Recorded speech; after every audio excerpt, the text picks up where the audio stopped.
Hello everyone, নিয়োগ বিজ্ঞপ্তির আরেকটি এপিসোডে আপনাকে স্বাগত।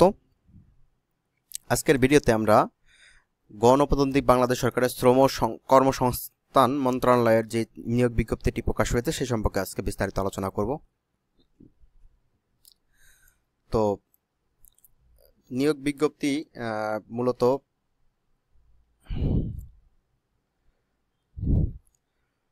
কয়েকটা পদেই আবেদন হয়েছে। তো আমরা সেগুলো দেখব এবং কারা কারা আবেদন করতে পারবেন এবং কোন কোন নিয়মে আবেদন করতে পারেন সে সম্পর্কে আজকের ভিডিওতে বিস্তারিত আলোচনা থাকছে, সুতরাং ভিডিওটি না টেনে সম্পূর্ণ দেখবেন। প্রথমে যেটা রয়েছে প্রধান সহকারী 13তম গ্রেড 11,000 থেকে 26,590 টাকা পর্যন্ত বেতন স্কেল, 13 গ্রেডের বেতন স্কেল এবং পদসংখ্যা 4টি। আবেদন করতে পারবেন কোনো স্বীকৃত বিশ্ববিদ্যালয় হতে দ্বিতীয় শ্রেণী বা সমান সিজিপি স্নাতক ডিগ্রি, অর্থাৎ যারা অনার্স কমপ্লিট তারা সবাই আবেদন করতে পারবেন এবং MS ওয়ার্ড এবং এক্সেলের অভিজ্ঞতা থাকলেই হবে বা কম্পিউটার পরিচালনা করার মূলত অভিজ্ঞতা থাকলেই তারা আবেদন করতে পারেন, সমস্যা হবে না এটাতে। তারপর পরবর্তী 2 নম্বর পদ রয়েছে হিসাব রক্ষক, যেখানে বেতন স্কেল 11,000 থেকে 26,590 টাকা, 13 গ্রেডের বেতন, পদসংখ্যা 1টি, তাও বাণিজ্যিক বিভাগ অর্থাৎ কমার্স থেকে অনার্স কমপ্লিট করতে হবে থাকলেই আবেদন করতে পারবেন।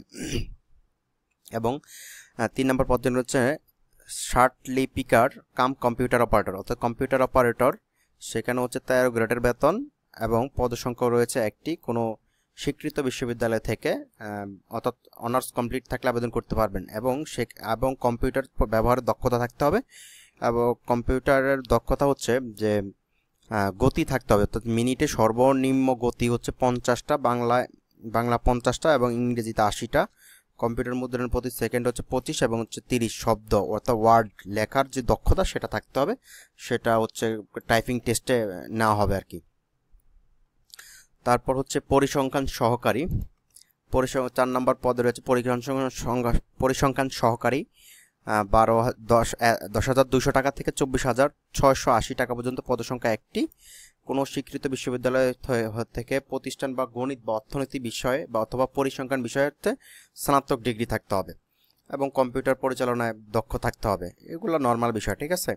এবং কম্পিউটার অপারেটর, পদসংখ্যা 5টি, এখানেও অনার্স যারা আছে তারা আবেদন করতে পারবেন এবং ওই টাইপিং টেস্টটা অবশ্যই নিয়ে থাকবে, সেক্ষেত্রে বাংলা 25 এবং ইংরেজিতে 30 ওয়ার্ড লেখার দক্ষতা থাকতে হবে।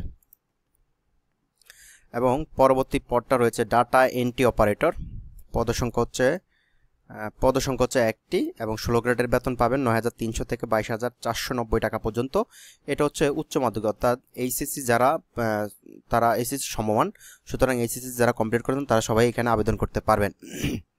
এবং আরেকটা রয়েছে কাম কম্পিউটার অপারেটর, সেখানে পদসংখ্যা 8টি এবং এটা স্বীকৃত বোর্ড হতে ন্যূনতম বিভাগ এবং সমান সিজিপিতে উচ্চ মাধ্যমিক সার্টিফিকেট, উচ্চ মাধ্যমিক সার্টিফিকেট, এটা এসএসসি সমমান, সুতরাং এইচএসসি যারা কমপ্লিট করেন তারা এখানে আবেদন করতে পারবেন। এবং দক্ষতাটা কিন্তু ওই যে বাংলার জন্য 20 এবং ইংরেজির জন্য 20 ওয়ার্ড টাইপিংয়ের দক্ষতা থাকতে হবে, তাহলে এখানে আপনি তারা যে টাইপিং টেস্টটা নেবে সেখানে পাস করতে পারবেন। হিসাব সহকারী যে পোটা রয়েছে 16 গ্রেডের এবং এটাও সেম একই রকম বাণিজ্যিক বিষয়, অর্থাৎ কমার্স যারা কমার্সে ছিল, এসএসসি কমপ্লিট করছে, এইচএসসি কমপ্লিট করেছে, তারা আবেদন করতে পারবে। তারপর টেলিফোন অপারেটর 16 গ্রেডের জব, পদসংখ্যা 1টি, সেটাও সেম একই রকমভাবে মাধ্যমিক স্কুল সার্টিফিকেট, উচ্চ মাধ্যমিক স্কুল সার্টিফিকেট লাগবে। গাড়ি চালক, পদসংখ্যা 10টি, এখানে কোনো স্বীকৃত বোর্ড হতে জুনিয়র স্কুল সার্টিফিকেট বা সমমান পরীক্ষা উত্তীর্ণ হতে হবে, হালকা গাড়ি চালানোর বৈধ হালকা ড্রাইভিং লাইসেন্স লাগবে, অর্থাৎ গাড়ি যে চালান সেই ড্রাইভিং লাইসেন্সটা থাকতে হবে, ঠিক আছে।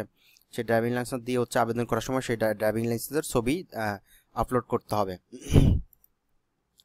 এবং অফিস সহকারী, পদসংখ্যা 27টি, 20তম গ্রেডের, এখানে মাত্র এসএসসি পাস হলে আবেদন করতে পারবেন। পরিচ্ছন্নতা কর্মী, যেখানে 8ম শ্রেণী পাস, 8ম পাস থাকলেই আবেদন করতে পারেন। নিরাপত্তা প্রহরী, এখানে 8ম শ্রেণী বা জুনিয়র স্কুল সার্টিফিকেট পরীক্ষার্থীরা আবেদন করতে পারবেন। এখন একটা বিষয় বলে রাখি যে আবেদন এখানে বিস্তারিত দেওয়া আছে আবেদন কীভাবে করবেন। এখন কেউ যদি আবেদন করতে চান এবং সেটা আপনি না পারেন, তাহলে আমাদের কমেন্ট বক্সে আমাদের মেসেজ দিবেন, আমরা হচ্ছে শর্ত সাপেক্ষে আবেদন করে দিব আমরা, এবং আপনার ওই ইনফরমেশনগুলো দিয়ে, ঠিক আছে। এবং এখন আমি হচ্ছে বিস্তারিত একটু আলোচনা করবো, সেটা হচ্ছে এই পরীক্ষাগুলোর জন্য যেগুলো হচ্ছে একদম যে 11 থেকে 20 গ্রেডের যেই জবগুলোর জন্য আমরা সাধারণত যে প্রিপারেশনগুলো নিয়ে থাকেন, সেগুলো হচ্ছে বাংলা, ইংরেজি, গণিত এবং হচ্ছে আন্তর্জাতিক বিষয়গুলি থাকে বা জিকে যেটাকে বলে থাকি আমরা, ঠিক আছে। তো এই বিষয়ের উপর হচ্ছে আপনারা পরীক্ষা দিতে হবে, সেক্ষেত্রে আপনাদের প্রিপারেশনটা এই বিষয়ের উপরগুলো নিলেই হবে। এবং যেটা বলে রাখি, শুধুমাত্র এই 11 থেকে 20 গ্রেডের চাকরিগুলোতে পরীক্ষাগুলো যেগুলো নেয়, 16 গ্রেড বলেন বা এই টাইপের পরীক্ষাগুলোতে সহজ টাইপের প্রশ্ন হয়ে থাকে। আপনারা কোনো একটা বাজারে অনেকগুলো বই আছে, সেখানে কোনো একটা বই কিনে পড়লেই আশা করি ভালো করবেন। এছাড়াও আমাদের চ্যানেলে ভিডিও আপলোড করে থাকি আমরা, বিভিন্ন টেকনিক অবলম্বন করে ভিডিও আপলোড করে থাকি, সেগুলো দেখলে আশা করি আপনাদের উপকার আসবে।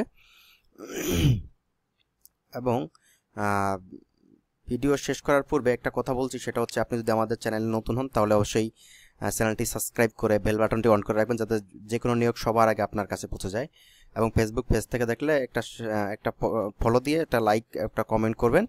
এবং আপনার শুভাকাঙ্ক্ষীকে এই নিয়োগ বিজ্ঞপ্তিটি পাঠানোর জন্য আপনার আইডিতে শেয়ার করে রাখতে পারেন, যাতে করে আপনার যারা পরিচিত লোক আছে তারা আবেদন করবে, তাদের উপকারে আসবে। তো আজকে এই পর্যন্তই, পরবর্তী ভিডিও দেখার আমন্ত্রণ রইল। ধন্যবাদ সবাইকে।